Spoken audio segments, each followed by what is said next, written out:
नमस्कार सर्वांना. श्री स्वामी समर्थ. काही वेळा आयुष्यामध्ये असा काळ येतो जेव्हा आपल्याला आतून एक विचित्र जडपणा जाणवतो. कामे नीट होत नाहीत, मन शांत राहत नाही, छोट्या छोट्या गोष्टींमध्ये अडथळे येतात आणि सगळ्यात महत्त्वाचे म्हणजे आपल्याला स्वतःबद्दलच शंका वाटायला लागते. त्यावेळेला मनात विचार येतो की स्वामी माझ्यावर रागवले आहेत का? पण खरी गोष्ट अशी आहे की स्वामी नाराज होत नाहीत. ते आपल्यासारखे राग धरत नाहीत, कधी सोडून देत नाहीत. ते फक्त शांतपणे काही संकेत देत असतात जे आपण चुकीच्या पद्धतीने त्यांचा राग म्हणून समजतो. आजच्या व्हिडिओमध्ये आपण हाच विषय शांतपणे समजून घेणार आहोत की स्वामी आपल्यावर रागवले आहेत असे विचार का येतात आणि त्यामागे स्वामी खरे तर काय सांगत असतात. हा गैरसमज दूर करून आज आपण स्वामींच्या संकेतांचा खरा अर्थ जाणून घेणार आहोत. व्हिडिओ शेवटपर्यंत नक्की पहा, म्हणजे तुमचे मन हलके होईल आणि स्वामींच्या कृपेचा अर्थ अधिक स्पष्ट होईल. कधी आपले काम अचानक अडकते, कितीही प्रयत्न करतो पण शेवटी काहीतरी अडथळा येतोच.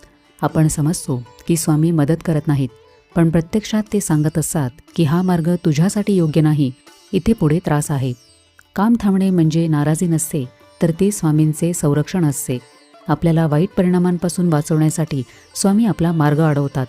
आपण ज्याला अडथळा समजतो ते खरे तर नवीन दिशेकडे घेऊन जाणारे वळण असते. कधी काही नाती तुटतात आणि आपण ज्या लोकांवर विश्वास ठेवला तेच लोक दूर जातात. आपल्याला वाटते की आपण काहीतरी चुकीचे केले, पण इथेही स्वामी सांगत असतात की ही व्यक्ती तुझ्या पुढील प्रवासामध्ये साथ देऊ शकत नाही. आपण लोकांना धरून ठेवतो, पण स्वामी भविष्य पाहतात. ते चुकीच्या लोकांना आपल्यापासून दूर करतात. त्यामुळे ही नाराजी नसते, तर ही निवड करून देणारी कृपा असते. चुकीची माणसे दूर करून फक्त योग्य लोकांना स्वामी आपल्या मार्गावर ठेवतात, तर हा रागाचा संकेत नसतो, तर हे संरक्षण असते. काही वेळा आपण स्वतःवरच रागवतो. आपल्या चुका जास्त दिसू लागतात. आपण विचार करतो की मी एवढा चुकीचा आहे म्हणूनच स्वामी रागावले असेल.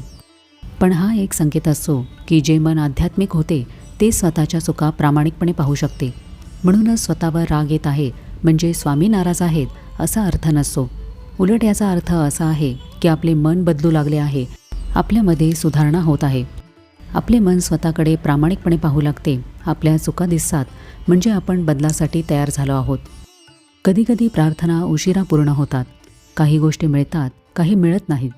काही इच्छा मोडतात आणि मन पुन्हा तोच विचार करते की स्वामी माझ्यावर नाराज आहेत.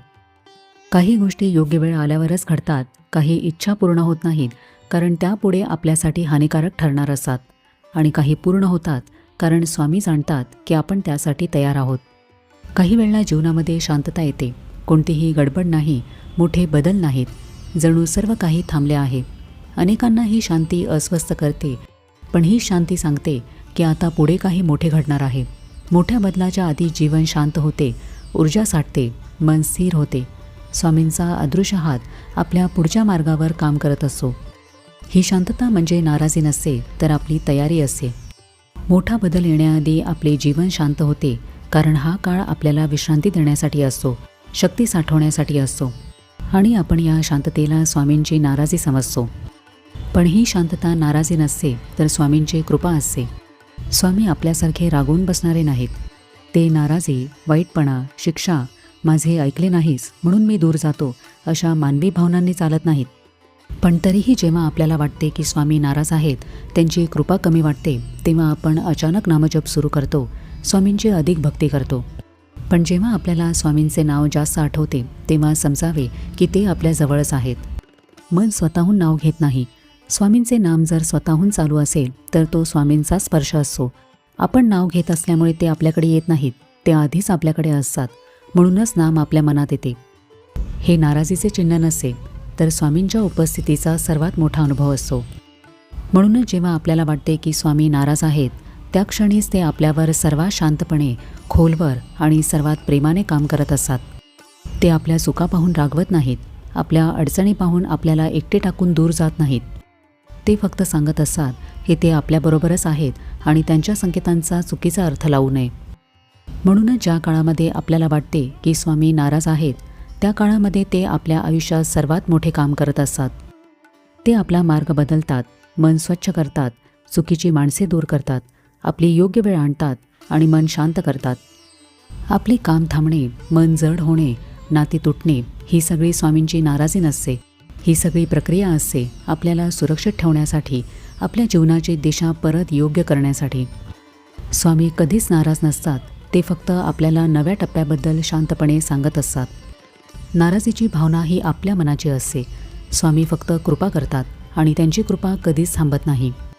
इथे एक गोष्ट लक्षात ठेवावी की ज्या वेळेला आपण चुकीच्या मार्गावर जातो, चुकीची वागणूक करतो, इतरांना दुखावतो किंवा अन्याय करतो, तेव्हा स्वामी शांत होतात, जेणेकरून आपल्याला कळावे की आपली वागणी योग्य नाही, त्यामुळे बदल आवश्यक आहे. आपल्या मनातील पश्चातापामुळेच वाटते की स्वामी नाराज झालेले आहेत. ही स्वामींची सूचना असते. आपण स्वतःला सुधारावे म्हणून दिलेला शांत इशारा असतो. आजच्या व्हिडिओमध्ये आपण हे पाहिले की जेव्हा आपल्याला असे वाटते की स्वामी रागावले आहेत, नाराज आहेत, त्यावेळेला स्वामी खरं तर काय सांगत असतात. तर कसा वाटला आजचा व्हिडिओ हे मला कमेंट करून नक्की सांगा. आपण भेटूया आता पुढच्या व्हिडिओमध्ये. तोपर्यंत सगळ्यांना श्री स्वामी समर्थ.